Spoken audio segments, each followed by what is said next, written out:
record here. Cool, guys. So there might be a few more people jumping on. We usually have quite a few people jumping on than 17, but I know we'll get cracking.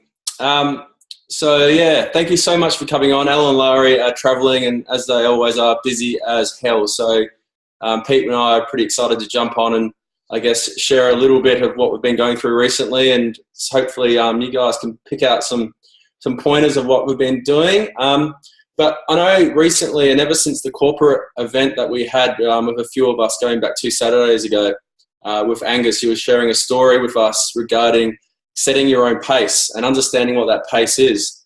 And so Pete and I have really been talking about that quite a lot over the last 2 weeks, and we've sort of worked out, I mean, what is your perfect pace? And it came down to, for us in particular, that perfect pace is the speed that we can work to without being inconsistent within our business. So we sort of wrote down everything in terms of IPA, how we could actually continue a high speed of pace, but we knew if we weren't able to keep that consistent over the long term, that was probably not our pace and we were being unrealistic. So we sort of spent a little bit of time playing around with that, using the right tools and getting that down packed so we had the right pace, and we're pretty confident we're there. But it was quite funny. I mean, I guess that's our bare minimum, I should say, but it was quite funny. Peter's brother came over on Saturday, and we were just having a bit of a chat and, you know, shooting the shit, having a beer. And we were talking about sort of where we are in our business, but also just personally. And he brought up a really good point that sort of hit us both for six. And it was the fact he just got back from Europe. He's a really busy man. He's highly professional, does everything very well in life generally. And he came up, well, after he came back from Europe, that he'd sort of hadn't been hitting the goals that he wanted to. And he came up with the term, the inner bitch. And I mean, I'm sure you've heard things like this before, right? But that really hit me straight away. And I was like, well, Pete and I have just been working at what our bare minimum is to be, I guess, moving forward in this business. But what's this idea of the inner bitch? And so he was just saying, you know what, like, it's always in your head. It could be simple as not going to the gym or not doing this certain kind of IPA, but there's always that little noise in your head saying, okay, I deserve a break, or I'll do this tomorrow, or I'll put off the task that I should be doing. And the inner bitch's job is to make you feel okay with that, right? So like, it's okay, I can do this tomorrow. And so that sort of freaked me out a bit. I was like, you know, I can identify with that straight away. But that happens in my business, right? So Pete and I were sort of talking about this in a bit more depth and trying to really identify what the inner bitch is for us in our business.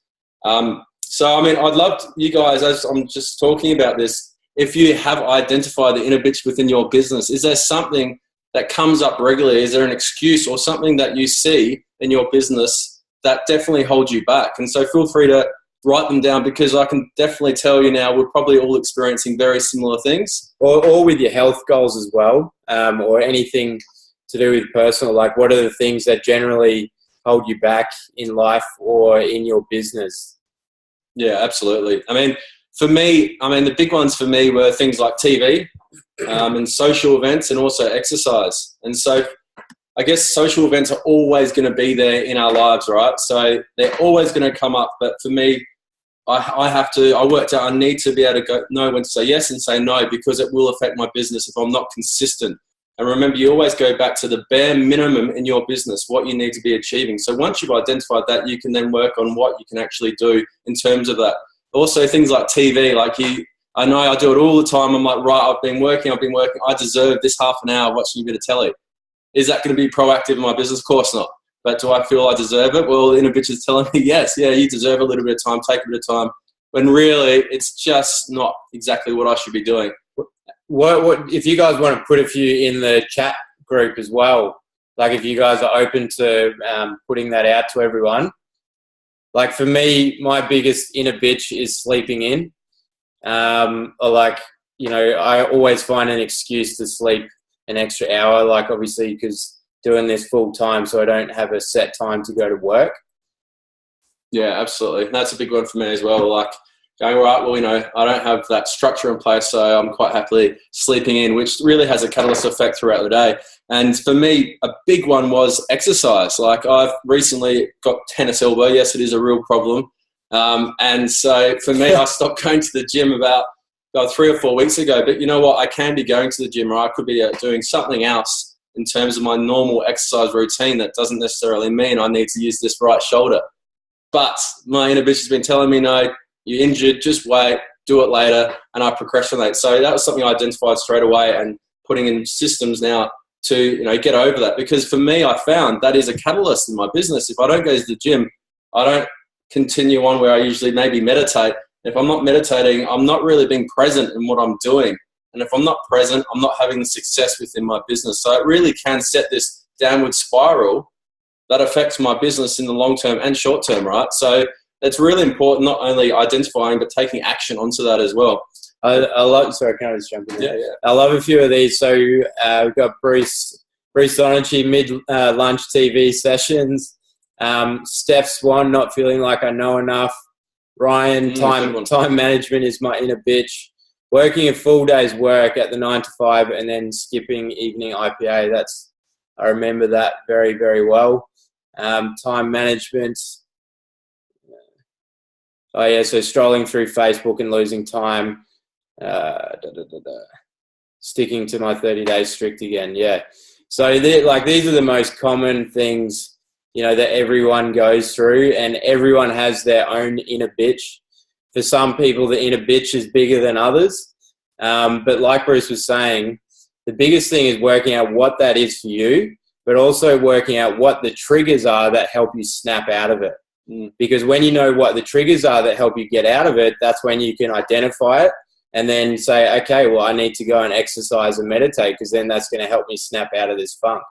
Absolutely. I mean, the key thing is that it always relates to what the bare minimum your business is, right? So if you're getting through what you've determined is the bare minimum to slowly grow at whatever pace you'd like in this business, if that's not affecting you, okay, maybe not, but I can guarantee there is some kind of inner bitch affecting you. And so as soon as you identify that, you will be moving forward and you can get over it.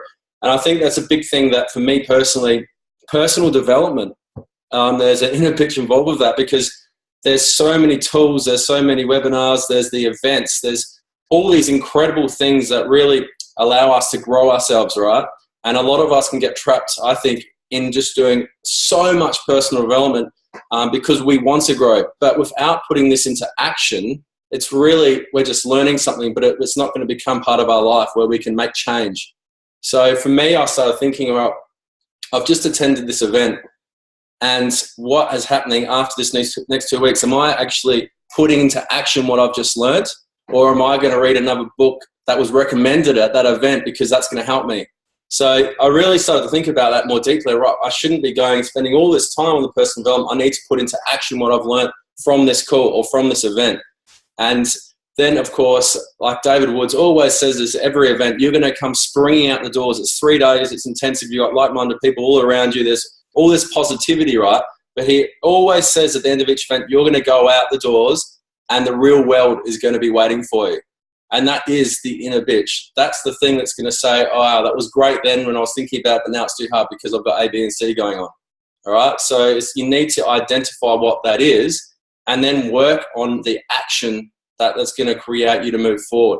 And that could, I mean, for me, about the gym, it's simplistic, right? Like if I struggle to get up and go to the gym when I told myself not before I would, how can I change my action for this? So it could be like, I'll put my shoes at the front door. I'll put my alarm away so I have to get out of bed. I'll have all my snacks and my water bottle ready on the table. So when I get up, my clothes are there, my shoes are there. I'm more likely to change that habit of going, no, my arm's sore, I'll go tomorrow, right? So it's really, I think for me, is actually taking that action to make it more likely that I can get over that inner bitch. The noise in my head saying, no, you don't have to do it today. So Pete's going to talk a bit more about, I guess, why that's important right now for us as within our businesses and where we're sitting, and I guess into what we've been doing more recently in regards to that as well. Yeah, and I'll just add a tiny little bit to that as well. I'll never forget Kathy Coover. As you all know, she talks about the ratio of 80 to 20. So like Bruce said, a lot of people do get really focused on more so the personal development and learning and less so the actual action. So she said the perfect formula is to do 80% action, so all your calls, follow-ups, three-way calls, launch parties, and then 20% is learning and training. you know, if you can stick to that formula, it doesn't matter if you're working 5 hours a week in this business or 30 hours a week, there's a percentage of what you should be focusing on. But yeah, like, so sort of following on from all what Bruce talked about, like, who here on the call feels like they know what their pace is? So like, for me, your pace is like where you're pushing yourself out of your comfort zone, but you're not in complete overwhelm. So it's like kind of that middle ground. Does anyone feel like they comfortably know their pace? No? Okay, cool. So going back to the Angus session that we had a couple of weeks ago, you guys have probably seen it if you've had a look at the 90-day game plan, and we talked about it last week on the call, is that sort of income producing activity sheet where you're essentially going to set yourself your goal of the different IPA, you know, and so it might be 10 three-way calls, it might be 1 launch party, might be 10 new connections and follow-ups. What I've found that over the last couple of weeks, and I think it's going to be a really good exercise for everyone, is, you know, do this over a period of, let's say, 4 weeks, where you have at least 1 or 2 weeks where you're really, really pushing yourself, you know, to that level where you're uncomfortable, you know, you're in all-out action. It's a hot, sweaty mess, as Crystal likes to call it. So do that for a couple of weeks, and then, you know, do what you're kind of doing at the moment if you don't feel like you're doing a great deal. And it's generally going to sort of fit somewhere in between there. But also then you're going to be able to evaluate exactly what actions you've been taking over those weeks, and then what is your output or what is your results. And so if you're not getting the results, you're just simply not putting in either enough action or it's not good enough quality. Both things you can improve on. So if like your quality, you feel like that's your issue, then that's a matter of, you know, doing a bit more training on, you know, listening to Nicole's take action call on connecting and timeline questioning. Or instead of doing one-on-one calls, you're going to set up every single call is going to be a 3-way call, so that you can hear the way the guys that do this really well and they close and they can enroll at, you know, high numbers. You're going to learn, and that's going to be absorbed into your brain, so that when you start having those conversations yourself, you're going to get better and better. So it's just a matter of really identifying that. And I think it's a really good task to set yourself over 4 weeks. I reckon do 2 weeks of all-out action and 2 weeks of, you know, kind of a steady pace. And then that way you're going to find that pace where it's above that steadiness. So you're pushing yourself out of the comfort zone, but it's not in that overwhelm zone as well. The other thing as well is it's so important to always be reevaluating your goals, you know, especially, you know, your most pressing ones, you know, the ones that you want to achieve in the next 2 or 3 months, and also those really big ones. Crystal said it really well at that the session with Angus at Alan and Larry's place, and we're exactly the same. Once they both got out of the 9 to 5, like that was their biggest driver in their life and in their business. They were kind of like, well, what's next? Like, what's really driving us? And it's the same for us at the moment as well. Like, all we focused on was getting the hell out of our job. So that was a massive, massive goal for us. But since then, we've obviously now had to reevaluate, like, what are our biggest goals? What are the things that are getting us, you know, into action, you know, doing the work?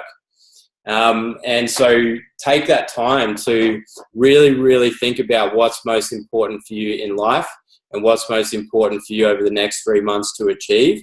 And then that's going to help you to get into that, you know, uncomfortable zone where you're really pushing on that IPA. And that can be short-term and long-term. Like that could be something that continually evolves throughout your journey, right? So, I mean, it could be something you want to do in the next 3 weeks. It could be something 6 months. But get into the habit of like writing this down. Make it tangible so you can see it. You can really think about it. Because if you just have a quick think about it, it's not going to stick in, right? If you're writing it down, if you've got a board and you put it in front of you and you look at that every day and then you update it as your circumstances change, whatever it may be, you're more likely to actually put the action in to achieve it, right? It's very easily just to let go of something because life happens. Then a bitch happens. All these things happen. So you need to really go that extra measure to make sure it is in the head. Yeah, totally. Like, I mean, because at the end of the day, this business has so many challenges, like any business.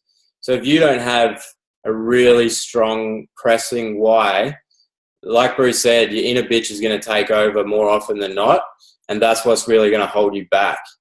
Because as they say, the bigger your why, the higher you fly. So, you know, set those really big goals for yourself. Like for us personally, you know, the biggest drivers for us, and, you know, I'm happy to openly talk about this, is, you know, our own financial personal debt. I've got a lot of debt that I need to get rid of. And so it's kind of like it's a do or die situation for me right now. So that's why we're going exceptionally hard at the moment, because we've got to succeed. There's no other choice. But another one is going back to what Angus talked about with the bell curve. You probably heard us talk about it last week on the call. Really thinking about like where this business is going in the next, let's say, 2 to 3 years. So a lot of people talk about 2014 was the biggest wave of momentum in Australia for isogenics. You know, that's where people like Alan and Larry went up to 7-star. Jackson Parr, you know, went platinum. That was in the early innovator stage, which is basically 3% of the Australian market. We're about to go into the early majority stage, which is, you know, the 33% of the Australian market. So you can imagine what that wave of momentum is going to be like when that happens. And so the urgency that we have, if you really understand this compensation plan, you'll get that if your business is in its best possible position, you know, you have more people in your business, it means that your business is going to multiply faster when that does happen. You know, so it doesn't matter if you're kind of just getting started, or, you know, you've been around for a long time like Catch and Nicole and those sort of guys. Like, it's going to happen. It's going to happen in the next few years, and it's going to happen so quickly. So if you really want to take advantage of that, you know, you'll have that urgency factor to really push yourself to get your business in the position where you can capitalize on that.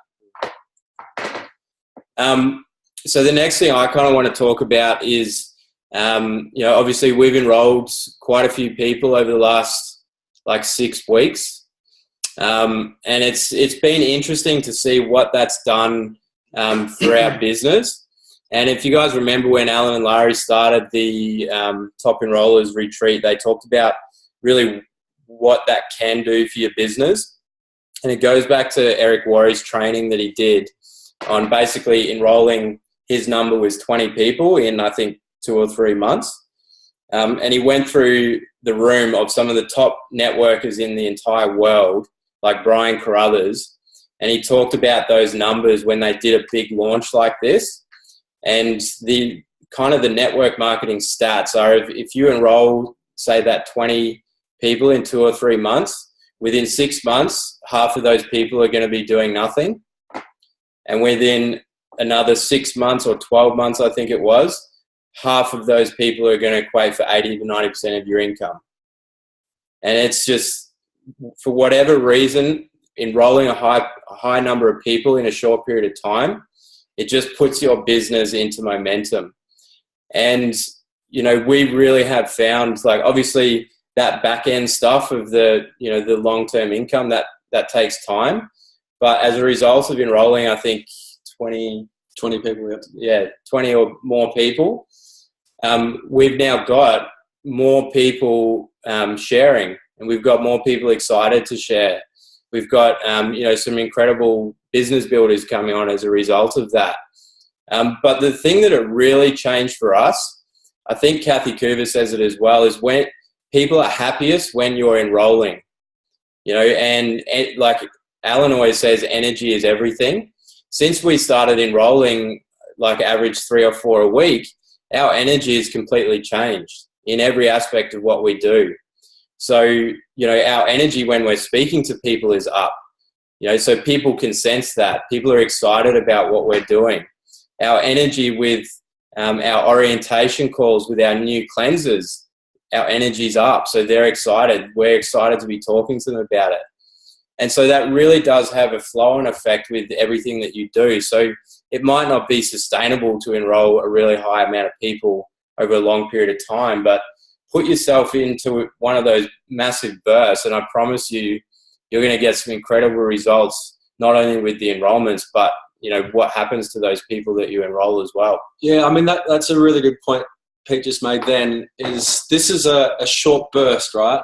And you should really think in this business of just maintaining the bare minimum of growth in your business. Maintain the consistency. That's how you should be operating on a day-to-day basis. However, when you're ready and you see the time permits and you're in a position to do it, that's where those short sprints come. That's the 90-day game plan. That's the ISA Derby. That's Alan and Larry's event on the Gold Coast. This is where you can lift up and really accelerate your business. But don't feel overwhelmed that this is a requirement to succeed, right?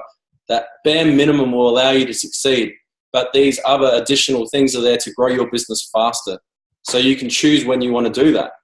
And when you go through those spurts of massive action, thinking about when we haven't been enrolling, it really does have that multiplier effect in terms of, how we feel about things. So we're basically, all you're getting is no's. Like if all you're getting is no's all the time, then your energy is really going to, come down, and then that's going to flow on and flow on and flow on in everything that you do. But so if you're in that all-out action, of course you're going to be getting yeses, and then that's going to flow on and flow on and flow on. So everything you do has a ripple effect. But as well, like I was just trying to kind of think of what would be the typical sort of average of all the people in Isogenics that come on board and they share. So they might get their products paid for, they might enroll every now and again. And then also the people that, really want to build this business. And so the rough numbers that I've done, it's not hearsay or it's not solid or anything like that, but I would say 1 in 10 people that you enroll are going to share, and 1 in 20 people are going to build. If anyone else has other stats that they think is more accurate, feel free to type it up. But then, so think about those numbers. So comparing it to if you're enrolling one person a month as opposed to 2 people a week, the stats really show that if you're enrolling 2 people a week, you're going to be coming across more sharers and more builders.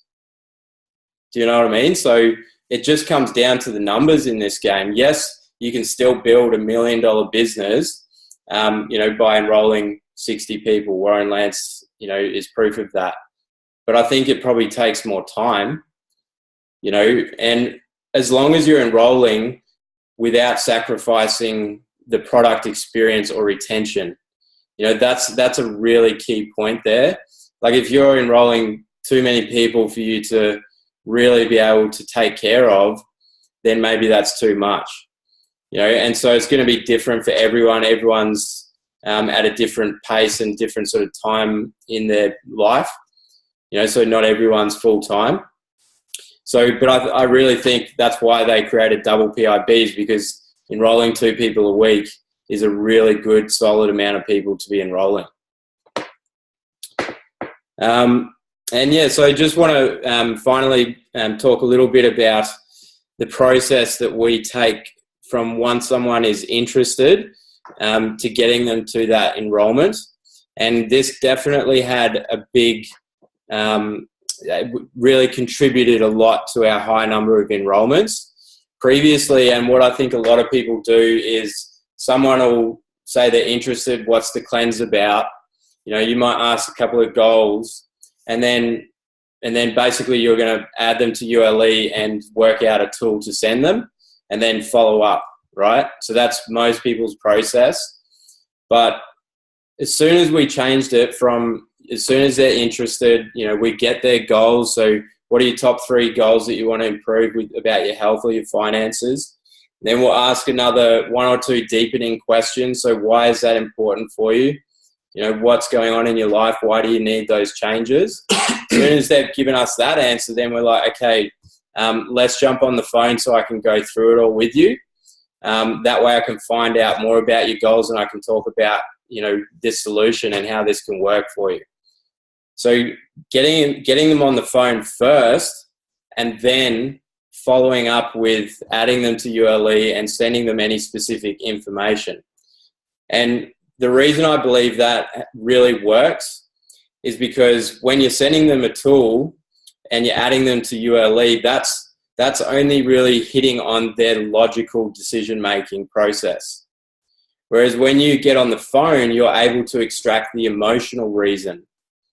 And that is the most important thing to get off people, is what is their emotional reasons for wanting these products or wanting this business. And you can't do that by adding them to ULE or sending them a tool. Like, I believe that's kind of like a secondary information provider. And so, because we were doing it all the way through, adding them to ULE, sending them a tool, and just following up with conversation. So you can either do that with a one-on-one call if you feel like you're confident in doing that. And even if you don't feel like you're confident in doing that, it's an important part of the process to get rid of the inner bitch, to get on the phone. Or if you can't do that yet, is getting them onto a three-way call. And so since we've done that, we probably went from converting maybe 1 in 10 to 1 in 5. And it really comes down to getting that emotional reason. You can only do that face-to-face or on the phone. It's simple as that. And then when they attach their emotional reason to the logical reason, that logic is going to be more about the emotion than the information. And just adding to that, PJ, as soon as you're on the phone, you get to talk to them, right? Those Facebook chats, I think of course you can get quite deep with someone, but if you get on the phone and you actually talk to them and they've been saying to you on Facebook, I want to lose some weight or whatever it is, and you speak to them on the phone, it's actually nothing to do with the weight. It's because, they want to sleep better. But you haven't been able to have that conversation. They might not trust you enough to really tell you that. And so you're not might be able to give them the right information. If you just stop that Facebook chat and then sent them a tool about how this actually can benefit someone wanting to lose weight, but really deep down they're thinking, no, bloody hell, all I want to do is sleep for more than 3 hours every night when I go to bed, right? So you get to have that really good heart-to-heart chat, and now we'll get to know you and trust you on that phone call, and we'll be able to tell you exactly what it is that they're looking to get help with or get support with, right? And then you can go, right, that's great. They're either going to join up and get on this and they're going to change what it is they want quickly, or you can plug them into the group and send them the correct tool, which they really actually are looking for, rather than just plugging into the darkness and saying, I'll be in touch soon, because you don't really know what they're looking for. So that was a key thing for me as soon as we started doing this. How are you finished? And just one final thing as well. The other really big turning point with our phone calls was making sure that we asked for the sale or the enrollment or whatever you want to call it on the phone. Because, we'd done all this work in building up the value and the emotional attachment as to why they wanted it. But if we then finished off by saying, okay, cool, I'll send you an email or a message, with the details of what you need to send me, that then allowed them to sort of go back into that logical decision-making process where they're going to convince themselves as to why they shouldn't do it. You don't know what goes on in people's lives. So they might go and then talk to their partner. They might hear something negative from a friend or online. And so the more time you kind of give people to make those excuses in their head as to why they don't need it, the less chance they're going to be of enrolling. Whereas if you're asking for the sale and you're providing an easy transition for them to say yes right there and then.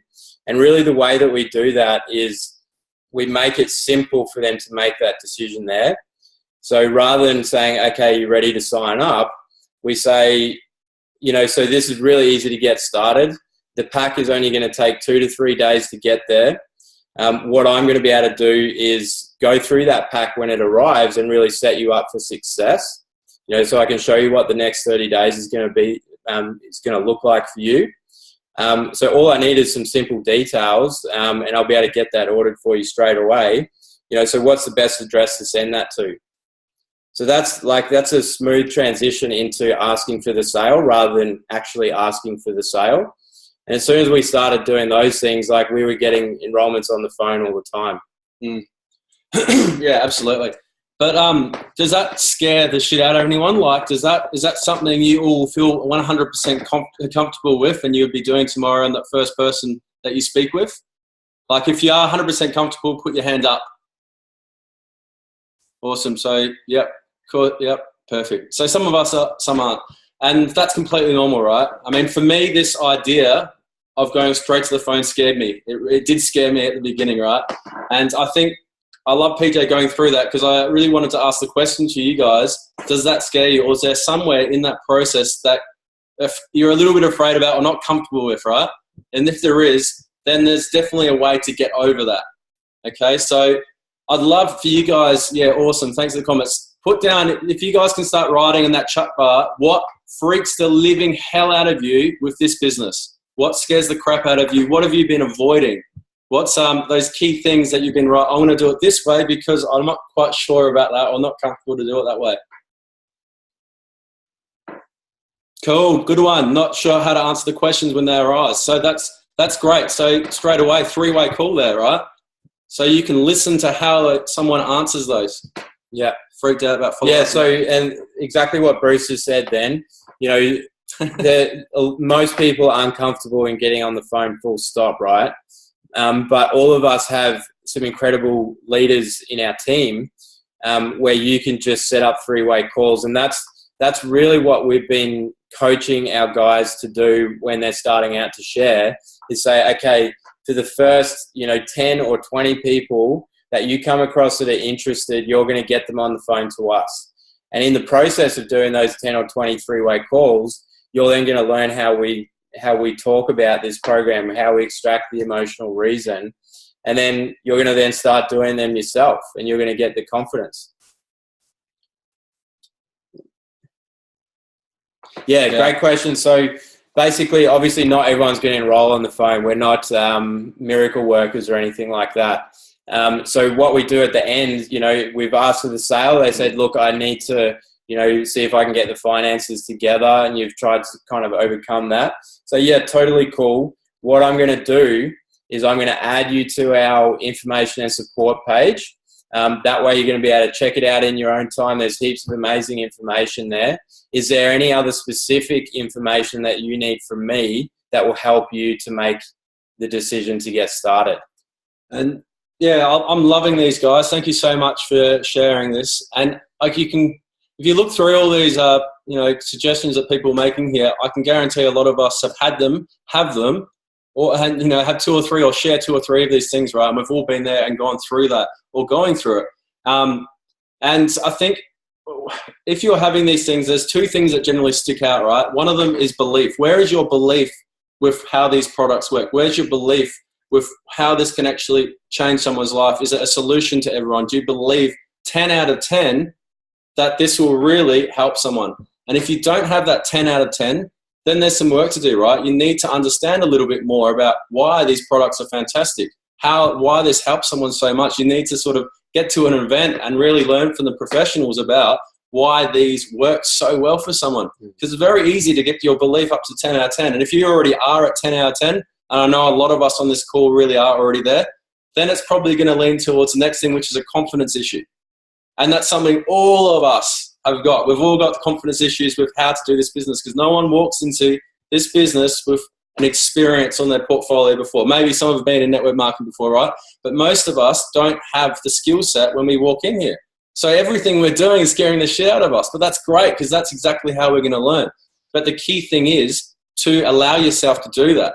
And I'm just going to pick out who's Nicole. Nicole, you on the call here? I think I saw you before. Yes, you are. Can you unmute yourself? Putting you on the spot. Cool. So Nicole, you've been doing this for quite some time now. What in this business were you afraid of or lacked confidence in, and how did you overcome it? On the spot. Shit, hey? I would say All right, man. I think there's a massive list of things. I think, Good. I mean, I still lack confidence in. Do you know what I mean? Like, it's funny. Like, even when people say to me, "But you're so confident," isn't that funny? How perception is so powerful. You know, we'll talk about perceived value or perceived confidence or whatever it might be, because there's still things that I continually doubt myself on. I think, I don't know, you go through this journey and there's continually this lack of confidence, but your relationship changes to it. Like, at the start, it might scare you and it might have you, like, the fear will stop you from whatever it is. But I just know from my own experience, from like continually plugging in, and I mean like plugging into you guys, like the people who are doing it, and understanding that people are on the same page and getting the advice and being open and being coachable, that it kind of took me through to the next step, which took me like up to the next, say, activity or challenge or whatever it was. And then I hit another wall with confidence, and then another one. So I don't know about you guys, but I still hit it, but like I've moved through the progression of it, if that makes sense. Do you know what I mean? Like, now you get to the stage where you're like, far out, do I have the confidence to lead a big team? Like, do you know what I mean? Whereas a year ago it was, do I have the confidence to be on an LAA call and speak? Like, you know, like it continually is a different thing at a different level. But I think, like you said, Bruce, you need to allow yourself to just go through it. And I think it's changing your relationship with fear, like understanding what fear really is.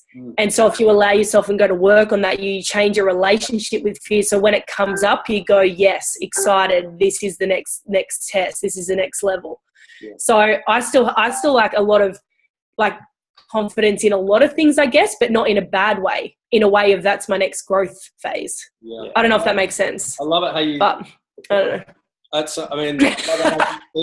You see the fear as an opportunity. You see it as somewhere where you can grow further from what you've already grown. And that's everything. I love hearing that. And it relates straight back to that inner bitch. That's the inner bitch, you know, it gives you that fear and it's trying to protect you. It doesn't want you to go outside of what your comfort zone is. And so that's what's key. I love this inner bitch thing. Yeah, it's like the best thing ever. It's your sabotager, yeah? You know how we talk about sabotage? It's the inner voice, it's the whatever you want to call it.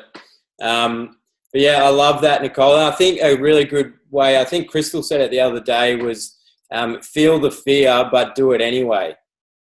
You know, that, like, because every time you do that, like Nicole said, you're going to grow. And, you know, they all talk about the, you know, your comfort zone, and then outside of that is your uncomfortable zone. Every time you go into that uncomfortable zone, that stretches. So the things you feel like now that you're really worried about doing, you've got that inner bitch. When you do that 3 or 4 times, that's going to be like the comfort zone for you. And so the next step is, you know, pushing that further. But I just wanted to go back to really quickly, you know, the steps taken on the phone. Like, who feels like they kind of don't really know what to say on the phone, or like the steps to go through when you're sort of speaking to someone? Few people? Yep. So, like, yep, there's a few. So basically, we really go through about 5 or 6 steps, and it's literally the same process every single time, but it's obviously a different conversation every time. So, and this is for when we do 3-way calls as well. So the first is, you know, building rapport and trust, you know, so talking about what's going on in their life, you know, what they do, trying to find some form of common ground pretty quickly. You know, so whether it's they do the same sport or they go to the same gym or whatever that is. And then asking about their goals, their why, like digging deep into that. Really, you know, not just one question. Like when they answer, then you ask another question and another question until you really feel like you've got that big why. And then we share our story, you know, so our story that relates to, you know, the products or the business or whatever they're looking for. Then we explain the basics, you know, of how the program works or how the business works, relating back to X, Y, Z of what their goals are. And then answering or allowing them to ask questions and answering those questions, and then asking for the sale. So it's really like a 6-step process. And if you've got that process, like it's not going to happen for you straight away to really know that backwards. But after you do a handful of those, that process will be there for the rest of your life. And it really is it's an incredibly powerful, like it really is a sales process. And you can use that in any area of your life. You could use that to win an argument with your partner. You know, stuff like that. So, because that way you've built the rapport, you've extracted their reasons, you've been able to explain how it works and overcome any objections, and then, you know, move forward.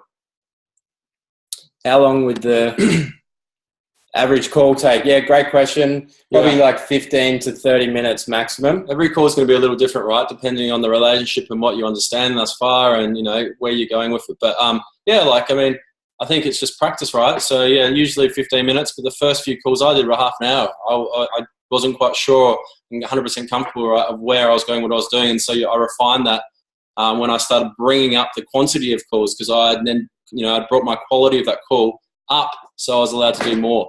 15, 30 minutes generally. But, sorry, back to Pete and I going backwards and forwards, but I really wanted to talk about a personal experience with me on this webinar, because, you know, to be completely honest with you, I was shitting myself about being on this call, about, you know, playing a part by speaking with you tonight. Like, it's not my thing. I don't like it. But what Nicole said just hit me again is, like, the inner bitch is telling me, no, I don't have to say yes to this call. I could make an excuse. I could be somewhere else, whatever it may be. But the first thing I'm starting to learn about this is understanding your fear and then acknowledging it, the fact there. And what I acknowledge my fear, right? But what I was doing for the last 12 months in a lot of ways was not sharing that fear. I didn't want anyone to know, because I knew as soon as I told them, then they would try to help me. And that would be out of my comfort zone. I'd be committing to something I was scared about. So my inner bitch was controlling the living hell out of me, saying, don't acknowledge it and it won't exist. But, you know, the problem is, how the hell am I going to grow? So it really was that simple for me. So then from that point on, I was like, right, I need to grow. I want my business to grow. I want to be duplicatable. So I need to go into that uncomfortable zone. And so we were doing a personal development thing end of last year with Emil, which was fantastic. And he was talking about confidence and what inspires confidence. And the word confidence it comes from the Latin term coeur, C-O-U-R, which is really means speaking from the heart. And so that's when I thought, you know what, that's going to be easy. If I just speak from the heart, right, and I acknowledge what my fear is, I share it with someone, because they do have my best interests at heart as well. And then I would actually be able to apply this, and then practice, repetition creates ease, right? And like PJ said before, you're extending your comfort zone by slowly creeping out into that uncomfortable zone. So for what we did straight away with the phone call example was like, right, well, I'm shitting myself about getting on the phone. I'd rather hide behind Facebook. So we set a competition. Next week, let's see who can do the most calls. And because we're competitive, we had that on our side. None of us would like to lose to the other one, right? So we were on the call by day 3 or 4. I was a pro in my own head. I wasn't no longer afraid of picking up the phone and asking those deep and meaningful questions with someone, which before it scared the crap out of me. And then the second one for me is, of course, presenting, which I hate. But I knew I had to go there. I knew I had to acknowledge that fear and get over it, because it's something that I wanted to achieve. It was just a little bit scared about. So the first thing for me was sharing this with other people, right? So I was sharing it with everyone, all the other people in Isogenics, leaders that I'd met, trying to seek advice. And so everyone knew that I was actually a bit nervous or a bit chicken shit about doing anything. It could be a webinar. It could be, you know, speaking at an event. And so as soon as I started sharing this with people, we got a call, you know, from, first it was Andy Ritchie, would you like to be on the panel with Nicole's hosting? I was like, no way in my head. But I said, okay, I'll do it. And then, you know, it was Crystals that said, PJ and Bruce, can you do a Zoom call? Okay, yes, I'll do it. And it's not easy, right? But after doing it, it became, that practice really made it a lot easier. So the next time I was going up became easier and easier. And that's gone all the way through to this webinar, to speaking in Adelaide on Saturday, to being at University in Action in Sydney. All these things that I'm saying yes to, which aren't exactly drawing comfort for me, but I know by doing so it will become easier. And in order to grow my business, I know I have to do that. So I think, like, if any of this is making sense to you, like, mate, basically pick something that is scaring you right now in this business. What are you a little bit afraid of? And then sharing it with someone, sharing it with them and going, right, how can I get over this? Yeah, I'll add to that. It's a similar experience to me. Like, my biggest fear, not only in this business but in life, was public speaking. But I always knew that I wanted to do it one day, and I had to get over that fear. But I didn't just go straight into presenting at one of the big events. I went to one of the op meetings and I shared my story. And I was pretty much close to vomiting for about 2 days before getting up on stage. That's how scared I was. I did that, and then I was more confident in doing that a few times. And then the next one was presenting at the op meeting. Again, nearly throwing up every single time. And then the next one was, presenting at one of the big events. But the key is I still shit myself. You wouldn't even believe, I can't even speak to people for at least 3 hours before the event because I just don't even know that they exist. Because the fear is so big. But every time I've done that, I feel like I've gone to that next level, and it helps me with every part of my business. Because it's just like that subconscious feeling that you've progressed to the next level. So like Bruce was saying, pick 2 or 3 things that scare the living crap out of you.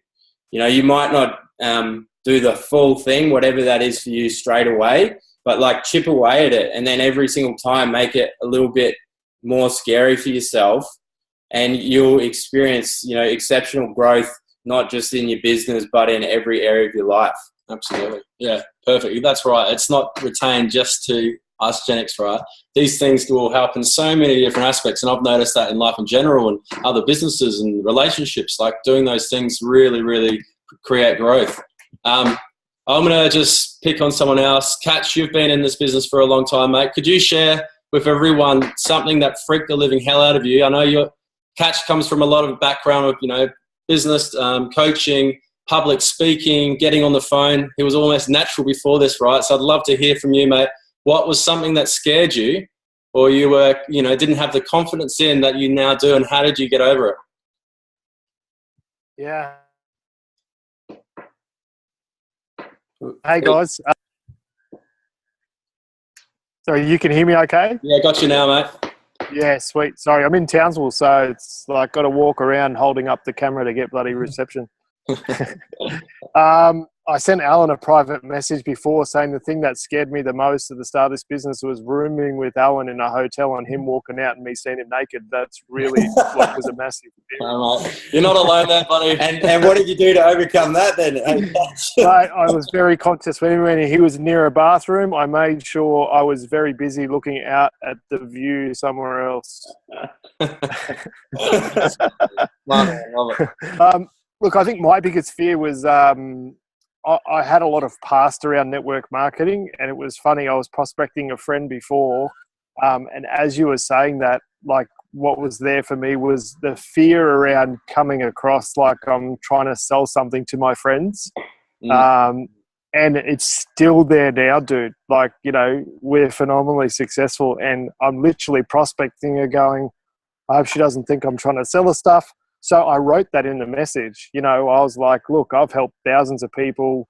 I love this system. I love helping people. And still there's this little voice in my head saying, she thinks you're going to try and sell her something. And you know what? I really care about you, and I would love for you to do the system. Yeah. Yeah. And so for me, that's probably been the biggest fear, is that there's going to be I get all the usual stuff like I've done lots of training and I still get nervous presenting. I think it's great. I think that means there's something at stake for yourself. If you didn't get nervous and I think we all get nervous having conversations with close friends. It's easy to talk to a complete stranger, but sometimes our closest friends are the hardest to talk to. That to me is just something at stake, that you're nervous about or I'm nervous about. But yeah, so that's probably been the biggest fear, is having people think that I'm going to try and sell them something, and it's another one of those things. And all my past around my friends telling me where to go in my previous network marketing companies. Yeah, I can totally relate to both of those ones. Like, I think I'm a blabbering mess when I'm around my family and they're asking me about it. Like, it's like I do this, every single day, and then all of a sudden they'll ask me a question. I'm like, I just can't get proper words out because that you're right. Like, there's so much at stake. Like, I want them to get it, and I want that so badly. I know that they don't get it and they're not open to it. So that's what makes it really hard in my head to like actually speak properly about it. And it's the same with if I'm in a group of friends and then it's brought up in a group of friends who I know are kind of against it. That's like my biggest fear.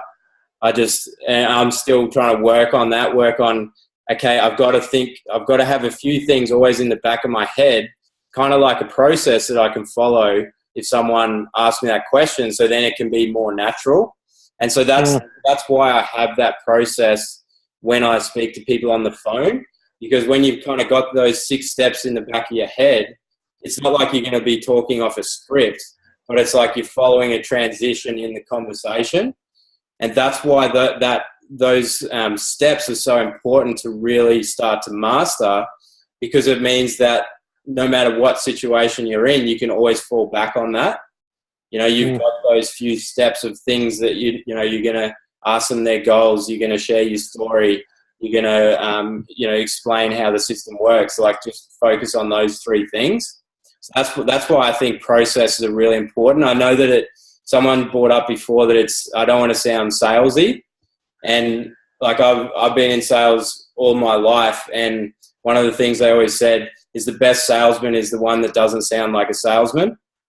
And the only way that they don't sound like a salesman is by having a process, so that the conversation flows really, really naturally.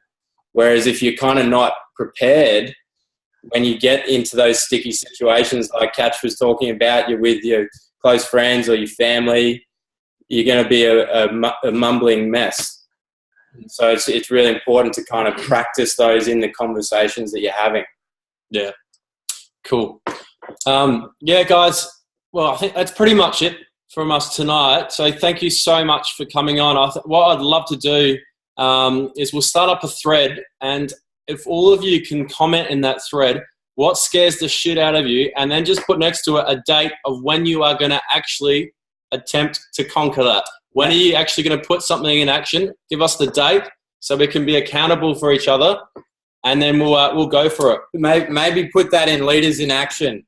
So you can say the headline is "My Inner Bitch Is," and it can be one thing, it can be 5 things. Yeah. And then, having next to that, I'm going to do that by this date. And that'll be pretty interesting to watch. Obviously, guys, you don't have to do that. This is everyone's own personal journey. But like Bruce said before, the moment that he started telling people, it was scary for him to realize that he had to tell people because that was how he was going to get through it. The moment he was able to identify that and then be able to push through that. Absolutely. Absolutely. Feel the fear and do it anyway. Cool, guys. All right. So what are we posing at tonight? Everyone show us your guns. Nice. Ryan, they're growing, mate. 1, 2, 3. Thank you. And next page. One more. One more. Nice. Love it. Come on, guys. Where's the effort there? Perfect. Thank you so much, guys. Awesome to see you all tonight. Great to speak. And we'll see you very soon.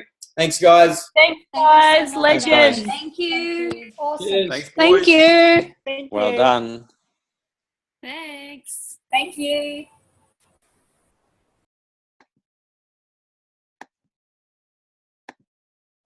Bye-bye.